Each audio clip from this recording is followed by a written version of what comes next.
உங்களுக்கு எத்தனை காதல் தான் சார் உங்களுக்கு சின்ன வயசுலேருந்து இப்போ வரைக்கும் வச்சுக்கோங்க? அது நான் வந்து என்னுடைய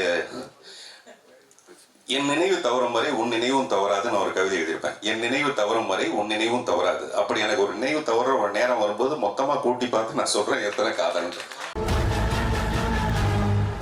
பட் ஷூட்டிங் ஆரம்பிச்ச முதல் நாள் 2வது நாளே அவங்க என்கிட்ட சொன்னாங்க, தளபதி கிட்ட சொன்ன மாதிரி இது நமக்கு சுத்தமா ஒத்து வராது இந்த படம், அதனால நான் போயிடுறேன் அப்படின்னாங்க. அப்புறம் ஏன்னா தங்கர் பச்சன் பேசுற இங்கிலீஷ் வந்து அந்த மாதிரி இருந்திருக்கும்னு நினைக்கிறேன் அவரு எக்ஸ்பிளைன் பண்றதுக்குள்ள. அப்புறம் நான் ரொம்ப கன்வின்ஸ் பண்ணி அவங்க கிட்ட இப்போ சமீபத்தில் அவங்க இன்டர்வியூ கூட சொல்லியிருப்பாங்க, நான் ஷூட்டிங்ல அவங்களுக்கு ஹெல்ப் பண்ணேன், எவ்வளோ ஹெல்ப் பண்ணேன், டயலாக் எல்லாம் அப்படி வச்சு காமிச்சேன்லாம் சொன்னாங்க அந்த மாதிரிலாம். ஸோ ஒரு படம் நல்லா வர்றதுக்கு பின்னாடி நிறைய நல்ல முயற்சிகள், அதுக்கு பின்னாடி இவங்க எல்லாருமே. அப்புறம் என்னுடைய சின்ன வயசா நடிச்ச பசங்க எல்லாருமே இவங்க எல்லாருமே அதுக்கு ஒரு பெரிய ஸ்ட்ரென்த். பட் அப்ப சொன்ன ப்ரொடியூசர்ஸ் டிஸ்ட்ரிபியூட்டர்லாம் என்ன சொன்னாங்கன்னா, பார்த்திபனுடைய பாகத்தை அதிகப்படுத்துங்க, இந்த குழந்தைங்களுடைய போர்ஷன்ஸை குறைச்சிருங்க அப்படின்னு சொல்லி சொன்னாங்க. ஆனா அந்த குழந்தைங்க போர்ஷன் தான் அந்த படத்தோட வெற்றிக்கு ரொம்ப ரொம்ப முக்கியமான காரணமா இருந்தது. அதை நான் மனசுல வச்சுட்டு இப்ப நான் டீன்ஸ்னு ஒரு படம் பண்ணிட்டு இருக்கேன். ஒரு 13 குழந்தைங்களை வச்சுக்கிட்டு டீன்ஸ்னு ஒரு படம், ஒரு அட்வென்ச்சரஸ் த்ரில்லர் ஃபிலிம். அந்த படம் அடுத்த மாசம் ரிலீஸ் ஆகுது. வருகிற 6ஆம் தேதி கமலா தியேட்டர்ல அந்த படத்தோட ஆடியோ லான்ச்சு. பத்திரிகை நண்பர்கள் எல்லாருக்கும் தனியா வரும். இதா கூட நான் சொல்றேன், இந்த சந்து கிடைச்சா சிந்து பாடுறதுங்கிறது இதுதான். தங்கர் பச்சனை மாதிரி ஒரு சிறந்த எழுத்தாளர், சிறந்த படைப்பாளி. ரொம்ப நேரமா தேவயானி சொல்லிட்டு இருக்காங்க இது ஒரு மேஜிக்கல்னு. ஆக்சுவலா இந்த படமே ஒரு மேஜிக்னா கண்கட்டு வித்தைன்னு அர்த்தம். அதாவது நமக்கு கண்ணுக்கு எதிர்க்கவே வந்து இங்க ட்ரெயின் காணாம போயிடும், யானை காணாம போயிடும், அதெல்லாம் ஸ்டேஜ்ல பண்ணி காட்டுவாங்க. அப்படின்னா என்ன அர்த்தம், நம்ம கண்ணை கட்டி விட்டுட்டு பண்ணிடுறது. இந்த கதையும் அந்த மாதிரியான ஒரு விஷயம். எப்படின்னா நம்ம எல்லாருமே எடுத்துக்குவோம், சண்முகம் மாதிரி அவன் ஒரு வெட்டினரி டாக்டர். இந்த விஷயத்தை நான் எதுக்காக சொல்றேன்னா, நாளைக்கு படம் பார்க்குற ஆடியன்ஸுக்கு இந்த படம் ஒரு புதுவிதமான ஒரு ட்ரிகர் பண்ணணும். நான் சொல்ற விஷயமும் படத்துல இருக்கிற விஷயம் சரியா இருக்கான்னு பார்க்கறதுக்கான ஒரு புதுசான ஒரு விஷயத்தை ஏற்படுத்தணுங்கிறதுக்காக சொல்றேன். மற்றபடி ஏன் குத்தமா அவங்க குத்தமானு அதுக்காக இல்லை. சண்முகம் மாதிரி ஒரு வெட்டினரி ஹாஸ்பிட்டல் டாக்டர் தன்னுடைய பழைய காதலியை பார்த்தா இந்த மாதிரி கொண்டு போய் ஒரு வேலைக்காரியா சேர்த்துருக்கவே மாட்டான். கரெக்டா இல்லையா நீங்க யோசிச்சு பாருங்க. ஒரு குடிசை எடுத்து ஒரு தையல் மிஷினை வாங்கி கொடுத்து அங்க அந்த பொண்ணை கௌரவமா வச்சிருக்க முடியும் அவனால. ஆனா இந்த கதையோட போக்க தங்கர் பச்சன் செஞ்ச விதம் எப்படி இருக்குன்னா, நம்ம எல்லாருக்குள்ளே அந்த காதல்னு ஒரு விஷயம் வந்து எவ்வளவு பெரிய இம்பாக்டை ஏற்படுத்தணும்னா, இதை நான் ஃபர்ஸ்ட் டே ஷூட்டிங்லேயே கேட்டேன். என்னுடைய வீடு பங்களால ஷூட்டிங் நடக்கும்போது நான் கேட்டேன், இவ்வளவு வசதியா இருக்கிற ஒருத்தன் எதுக்காக அந்த காதலியை வந்து வேலைக்காரியா கொண்டு போய் நடராஜன் வீட்டில் சேர்க்கணும், எதுக்காக தனி வீட்டில் வந்து வேலைக்காரியா சேர்க்கணும், அதுக்கு பதிலாக ஒரு தையல் மிஷின் வாங்கி கொடுத்து கௌரவமா வச்சிருக்கலாமே. அப்புறம் அவர் சொன்னாரு, இல்லை சார், இந்த கதையோட போக்கு காதலியை பத்தினது கிடையாது, ஒவ்வொருத்தரோட மனசுல இருக்கிற காதலை பத்துறது. அப்படின்னா நான் என்ன சொல்ல வரேன்னா, ஒரு யதார்த்தமற்ற ஒரு காதல். இது காதல்ங்கிறதே யதார்த்தமற்றதுதான், அது வேற விஷயம். அந்த காதல் கதையை இவ்வளவு சிறப்பா 22 வருஷம் கழிச்சு இந்த படத்தை பத்தி பேச வைக்கணும்னா, அது ஒரு கதாசிரியரான தங்கர் பச்சனை மீறி ஒரு டைரக்டரான தங்கர் பச்சனால மட்டும்தான் அதை சாதிக்க முடிச்சிருக்கு. இதைதான் நான் சொல்ல வந்தேன். கதையில இருக்கிற நெருடல்ன்றது நம்ம நல்லா யோசிச்சு பார்த்தோம்னா நமக்கு நல்லா தெரியும், அவளுக்கு எப்படியாவது ஒரு இடத்துல கொண்டு போய் ஒரு நல்லபடியா வாழ வச்சிருக்கலாமே, எதுக்கு போய் இவ்வளவு கஷ்டப்பட வைக்கணும்ட்டு. இது வந்து கதைக்குள்ள இருக்கிற ஒரு கதாசிரியர் டிஸ்கஸ் பண்ற ஒரு விஷயம்.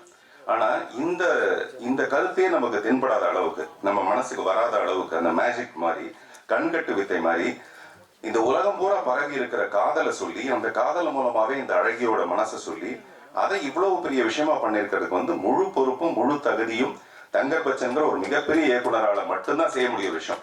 ஒரு சாதாரண கதையை எடுத்து சாதாரணமா டைரக்ட் பண்ணிருக்கிறது வேற விஷயம். ஆனா நான் சொல்ற இந்த மாதிரியான ஒரு விஷயம் உள்ள இருக்கும்போது கூட அது நம்ம கண்ணுக்கு தெரியாத அளவுக்கு அது ரொம்ப சிறப்பான ஒரு படமா பண்ணது வந்து அவருடைய மிகப்பெரிய ஒரு திறமை. தொடர்ந்து நாங்கள் ஒரு 2-3 படம் பண்ணோம். தொடர்ந்து அவரோட படம் பண்ணணுங்கிறது ரொம்ப விருப்பமான ஒரு விஷயம். அது வந்து அழகியோட வெற்றியில இருந்து நிச்சயமா இன்னும் இந்த படத்துல அதே மாதிரி அழகி 2 பண்ணணுங்கிறது தங்கர் பச்சனுடைய மிகப்பெரிய ஒரு ஆர்வம். அநேகமா உதயகுமார் சாருக்கு வந்து இந்த படம் வந்து கொஞ்சம்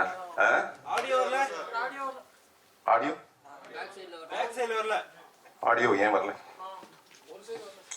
கலெக்ஷன் வரும் நல்லா, ஆடியோ விட கலெக்ஷன் நல்லா வரும் இந்த படத்துல. பாருங்க ஆடியோ. இப்ப நான் அதிர்ச்சின்னு சொன்னது வந்து அதை யாரும் இதுவா எடுத்துக்க வேண்டாம். வரலையா என்னப்பா, இப்பதான் மெயின் மேட்ச்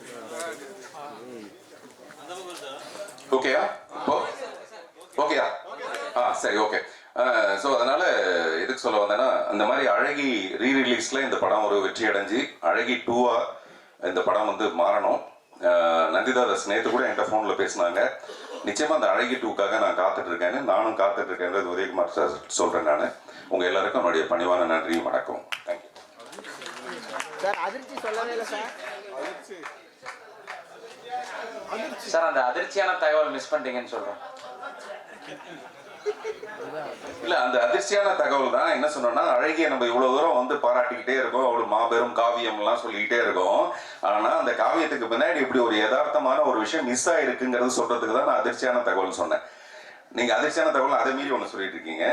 நான் வந்து சொல்ல வந்தது, அது ஒரு யதார்த்தம் இல்லாம, யதார்த்தத்துல நம்ம செய்யறதை மீறி, ஆனா உலகத்துல இருக்கிற காதல்னா எவ்வளவு பவர்ஃபுல்லானதுன்றதை அவர் புரிஞ்சு வச்சுட்டு அந்த கண்கட்டு வித்தை மாதிரி நம்மள மயக்கி ஏமாத்தி இந்த படத்தை பெரிய வெற்றி அடைய செஞ்சிருக்காருன்னு நான் சொல்லுவேன்.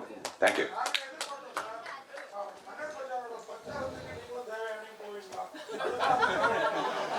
ஓஹோ, நல்லா, உங்களுடைய எதிர்பார்ப்பு ரொம்ப நல்லா இருக்கு. நன்றி.